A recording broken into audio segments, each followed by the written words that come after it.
ही हैं, सब में आप ही हैं।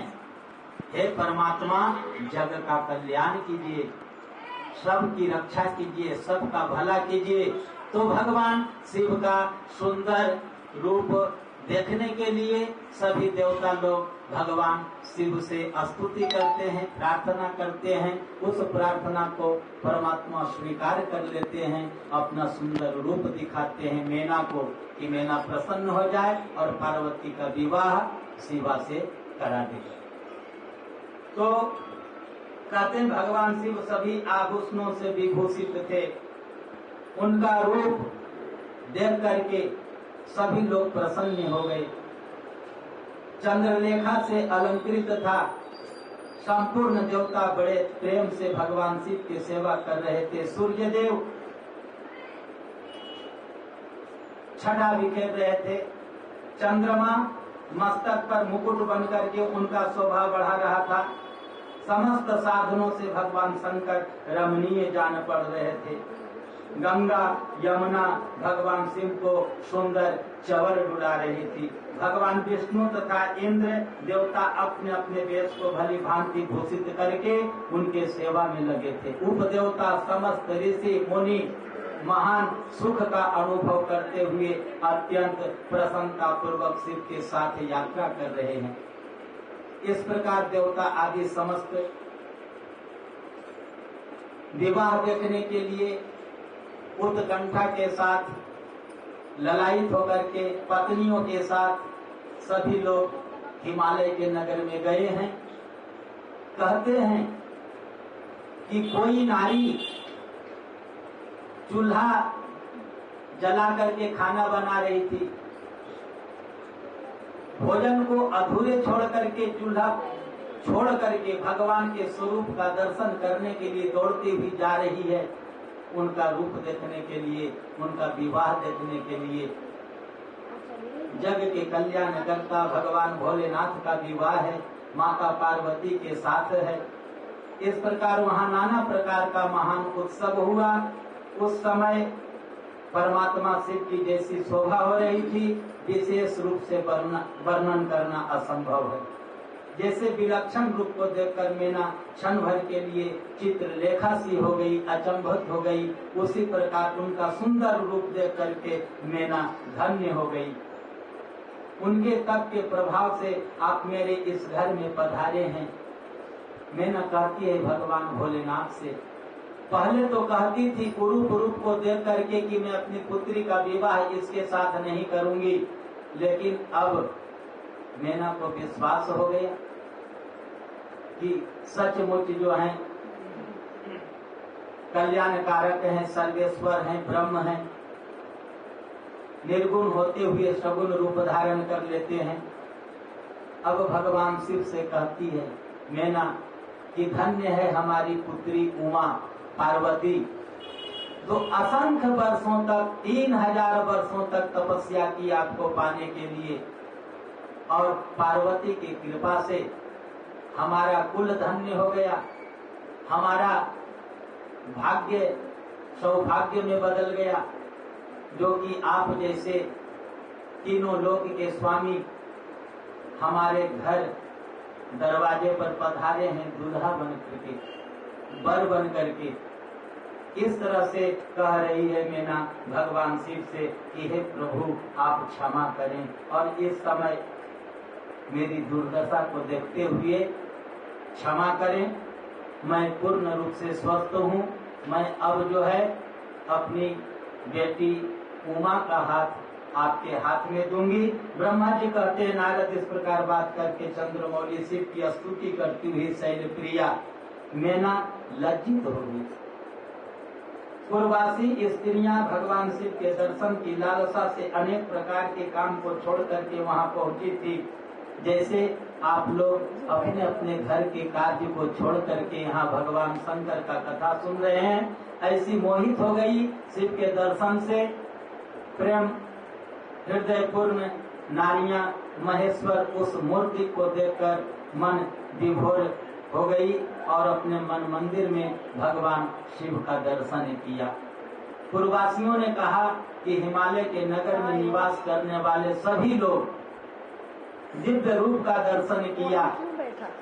जैसे पूरे हिमालय के लोग भगवान शिव का दर्शन करके पाकर के धन्य हो गया, उसी प्रकार आज चंदर विहार के लोग इस कथा सुनकर के धन्य हो गए।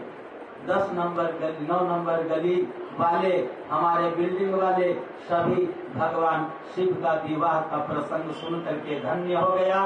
कहते हैं सारी क्रियाएं सफल हो गई, संपूर्ण पापों का नाश हो गया, मनुष्य शरीर धारण करना सफल हो गया, शिव को पति रूप में पाकर शिवा धन्य हो गई, कीर्ति कृत्य हो गई। यदि विधाता शिवा और शिव के इस जोड़ी का आनंद दूसरे को मिला देते तो उनका सारा परिश्रम निष्फल हो जाता।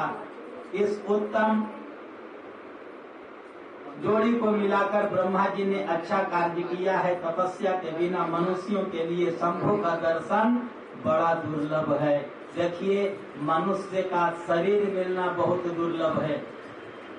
उसके बाद मनुष्य का शरीर अगर मिल भी जाता है और मिल भी गया तो जब तक परमात्मा का दर्शन नहीं हुआ तो समझिए कि ये मनुष्य का शरीर निरर्थक है, बेकार है। जो सर्वेश्वर गिरजापति शंकर का दर्शन करता है, सारे स्त्रियां धन्य हैं, सारे जग धन्य है। ब्रह्मा जी कहते हैं, नारद ऐसी बात कहकर स्त्रियों ने चंदन और अक्षत से शिव जी का पूजन किया, फूलों की वर्षा की। सब स्त्रियां मेना के साथ उत्सुक होकर के उनकी आरती उतारी। स्त्रियों के मुख से वैसी शुभ बातें सुनकर भगवान विष्णु आदि समस्त देवता भगवान शिव को बड़ा हर्ष प्राप्त हुआ। भगवान शिव बड़े प्रसन्न हुए। प्रेम से बोलिए शंकर भगवान की जय। नंदी पे चढ़ के आया भोले बाबा ने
जब भगवान शंकर सुंदर रूप धारण कर लिए,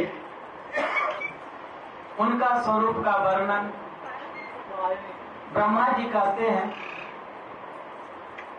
कि मस्तक पर चंद्रमा शोभा विराजमान है। सूर्य और चंद्रमा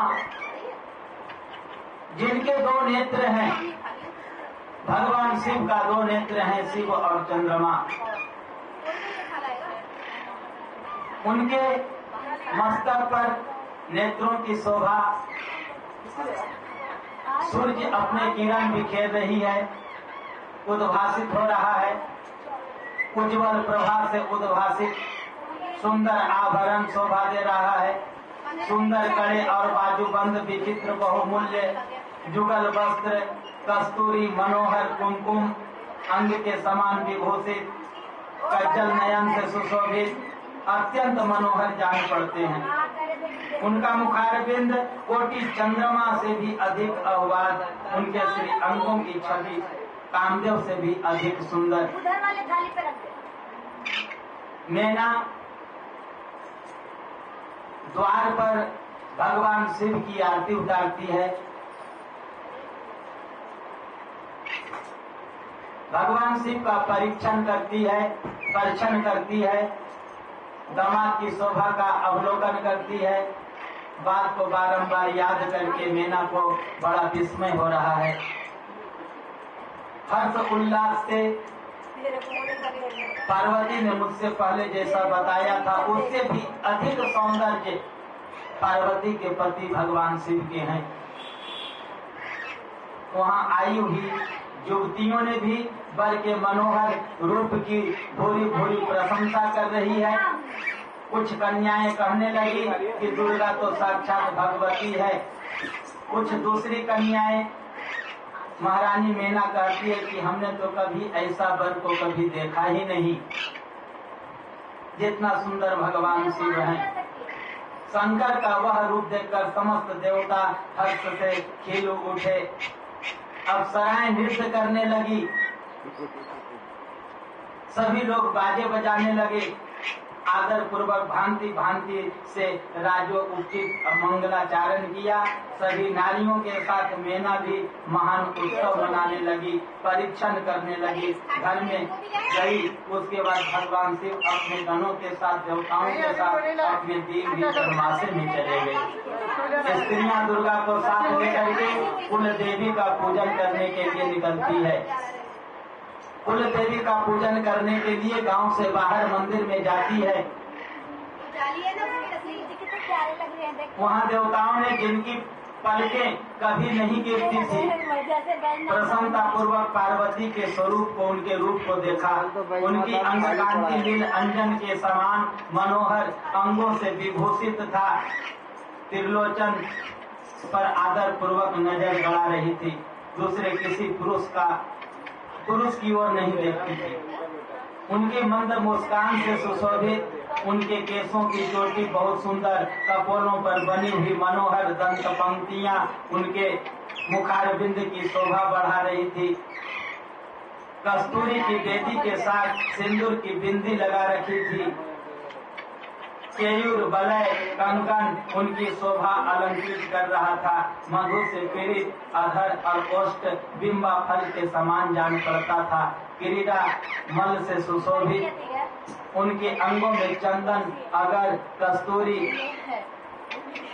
इसके कारण पार्वती बहुत शोभा पा रही थी। जगत की आदि कारण भूता पार्वती को देखकर भक्ति भाव से मस्तक झुका मैना सहित उन्हें प्रणाम किया। इधर कालीपुरी की बाहर जाकर अंबिका देवी की पूजा करने के पश्चात ब्राह्मण पत्नियों के साथ अपने पिता के भवन में लौट आई। भगवान भी ब्रह्मा विष्णु देवताओं के साथ अपने निवास स्थान जलमासे में चले गए। प्रेम से बोलिए शंकर भगवान की जय। ओम नमः शिवाय, ओम नमः शिवाय, हर हर भोले नमः शिवाय, ओम नमः शिवाय, ओम नमः शिवाय, हर हर भोले नमः शिवाय, ओम नमः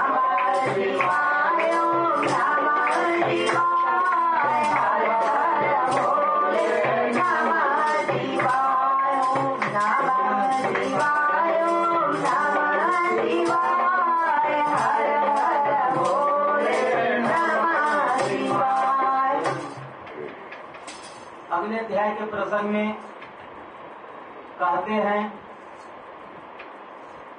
ब्रह्मा जी कहते हैं नारद जी से कि वेदी का निर्माण हुआ, वैदुर्य मणि से वेदी को सजाया गया, बहुत सुंदर रूप से सजाया गया। पार्वती जी को देव पत्नियां, ऋषि पत्नियां स्नान करवा करके, सुंदर वस्त्र पहना करके पार्वती जी को 16 श्रृंगार करके वेदी पे लाए। शादी कराने के लिए पुरोहित जो थे ब्रह्मा जी करा रहे थे। सुंदर शिवा का रूप देख करके महाशैल पुत्री सुंदरी शिवा का आभूषण देख करके लज्जित हो गए और उनको शोभा पाने के लिए आनंददायक मंगल गान होने लगा। सबको बहुत द्रव्य बांटा गया।